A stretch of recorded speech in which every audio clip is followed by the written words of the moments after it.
So the purpose of this workshop is for us to introduce the Community Ideas and Development Fund, also known as the CID Fund.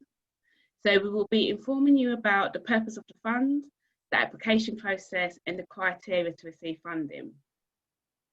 The CID Fund is a pot of money provided by ABSS for local individuals, groups or organisations who wish to deliver a project that will benefit families with children aged 0 to 3 years old living in ABSS wards. So could we just start the slides, please, Roger? Oh, I've lost you. Hang on, sorry, I've lost my video. Oh, there you are. Sorry, hang on. Oh, my computer's playing up. Okay, so the projects need to be unique, innovative and creative, not duplicate anything that's currently being delivered in Southend. The project outcomes need to align with the ABSS outcomes framework, which is outlined in the application pack. And the projects need to support beneficiaries with social and emotional development, communication and language, or diet and nutrition. You also need to be able to demonstrate how the project is sustainable in the long term. Next slide, please. So we have two funds, the CID Fund providing up to £5,000 for the smaller projects, and the Grow Fund for the larger projects, funding anything between £5,000 and £10,000. Organisations will be provided funding for 1 year with the option to extend funding if you can prove that there's a need for it and depending on the project's performance to date. Out of the total budget of £60,000 funding, £20,000 has been allocated to the CID Fund and £40,000 to the Grow Fund. Next slide, please. We will be accepting applications from individuals, groups and organisations of which projects benefits ABSS beneficiaries and aligns with the ABSS outcomes framework. We do have a criteria for the application, and you may apply if you have 2 or more partners developing and delivering the project, you are a formally constituted voluntary or community organisation, if you're an organisation within Southend and are able to demonstrate how your project benefits beneficiaries within Southend and are in the voluntary or non-for-profit sector, and if the lead organisation has a turnover of no more than £750,000. Next slide, please. So our exclusion criteria to provide funding includes general operating costs for the day-to-day business, large capital spend items such as building works and renovation works, work which is already being undertaken on an ongoing basis as part of a statutory service, activity which takes place outside of ABSS wards, activity for non-ABSS beneficiaries, and campaigning. This is to ensure that the funding is used in the most cost-effective and efficient way, and there's great potential for funding to support 0 to 3-year-olds living in ABSS wards. Michelle will now tell you what SAV's role is within the CID Fund.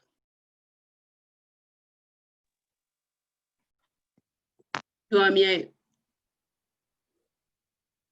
Excuse me. Hi, everyone. Thank you, Keely.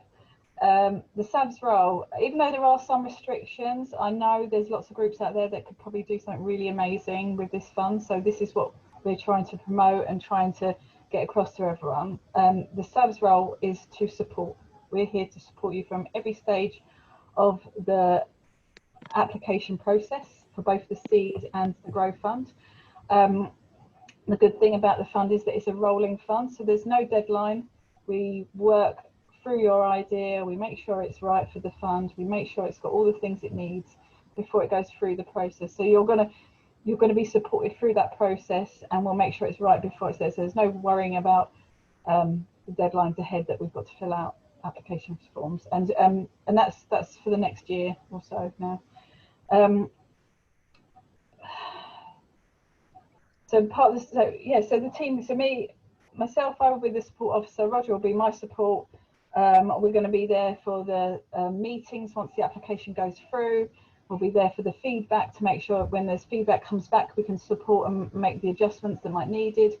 And then when you are successful, we'll go through on the seed fund. We go through making sure you've got your letter of agreement, a list of what you're going to achieve through your activity or event, or what if it is you're planning. Make sure the risk assessments are there, make sure the due diligence is there, and make sure we're collecting the right data that's required, and that you're providing us with the impact statement for the overall outcomes for your project or your event. So we're here. That's all I'm going to say. We're here to support you through that process and make sure that's right for you guys. Thank you. I'm going to pass to Roger, who's going to give you a couple of examples that were used in the recent COVID fund support that went out to families earlier this month, or earlier in the last few months. Yeah, thanks, Michelle. So as Michelle said, and Keely has, this fund is open to any kind of creative, innovative idea, as long as it meets a certain set of criteria. And what I thought would be useful is to just give you a couple of examples of some projects that a Better Start have recently funded through a slightly different fund. It's a fund specifically for COVID projects, up to £1,000, but it will give you a bit of insight into the sort of projects that they've funded in the past. So the first one was for Southend SEND parents, who are a support group for parents and families with children with special educational needs.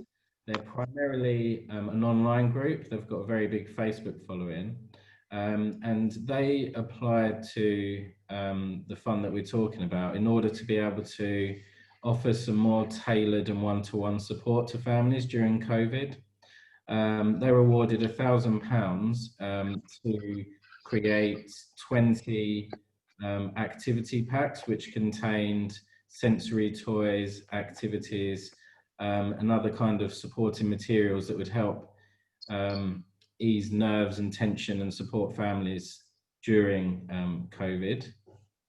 And the second example is for a local voluntary group called Welcome to the UK. Welcome to the UK was set up about a couple of years ago now.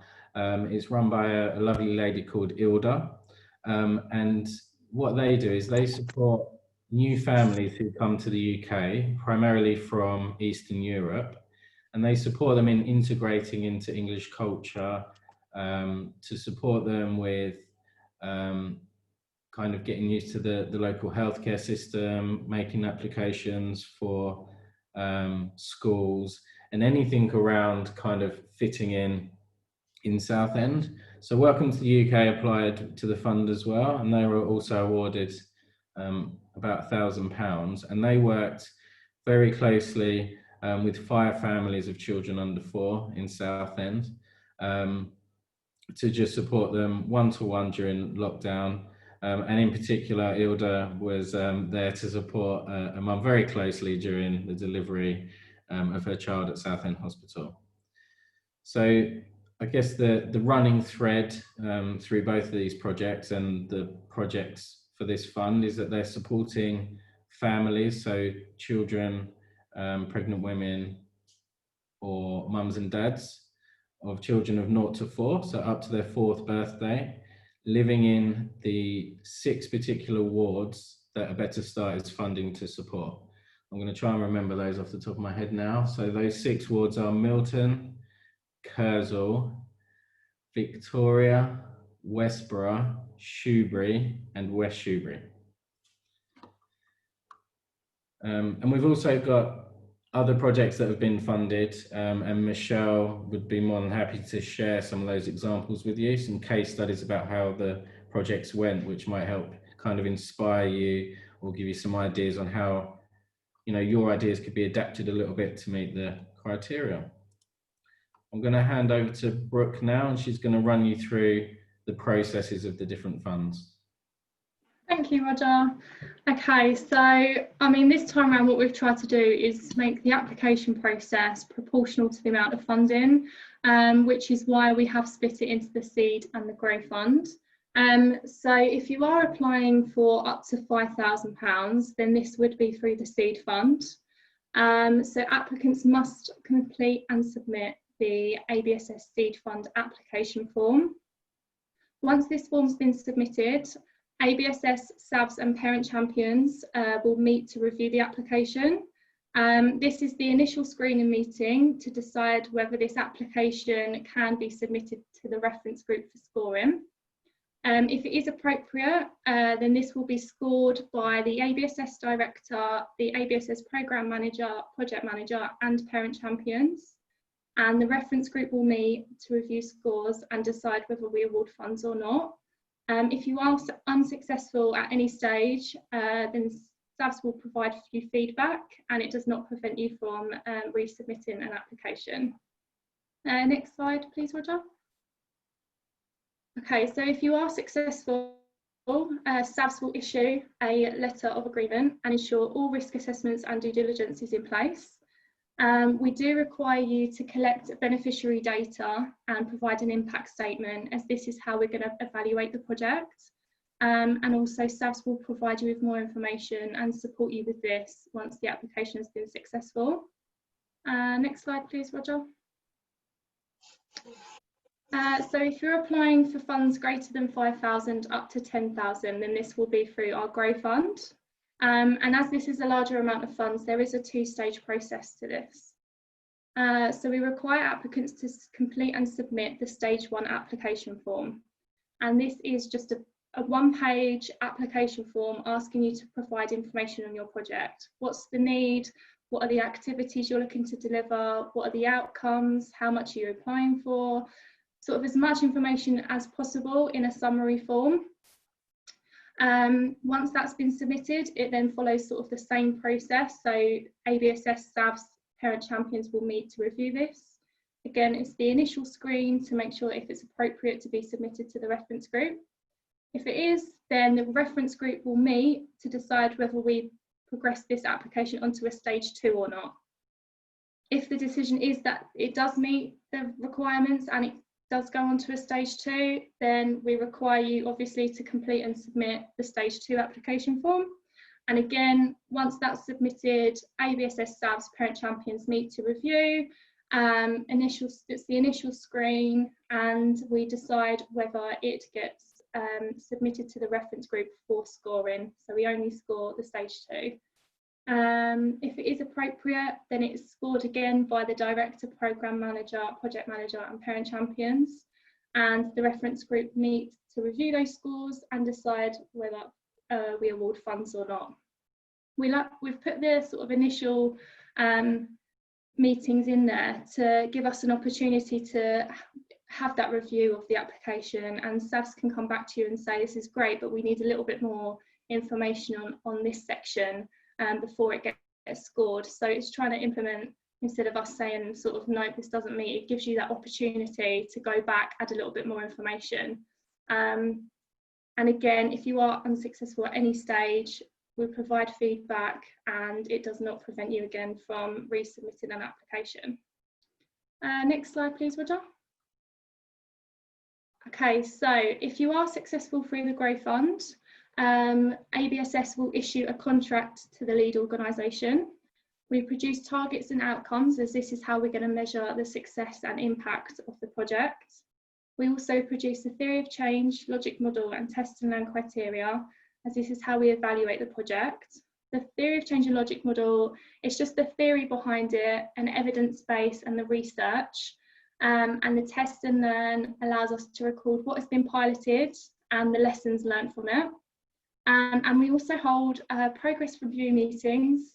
These are quarterly meetings and it's just a catch-up meeting to see how the project's developing, review the targets and outcomes, and also offer any support.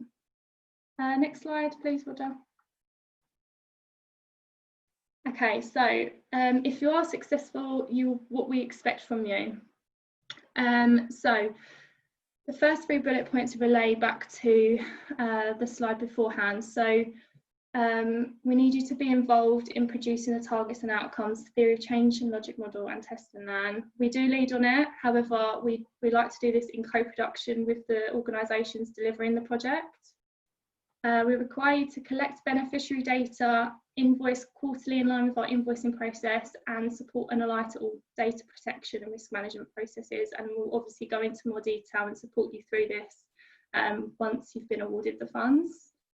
And you're not required to, but we do encourage you to attend our wall panels.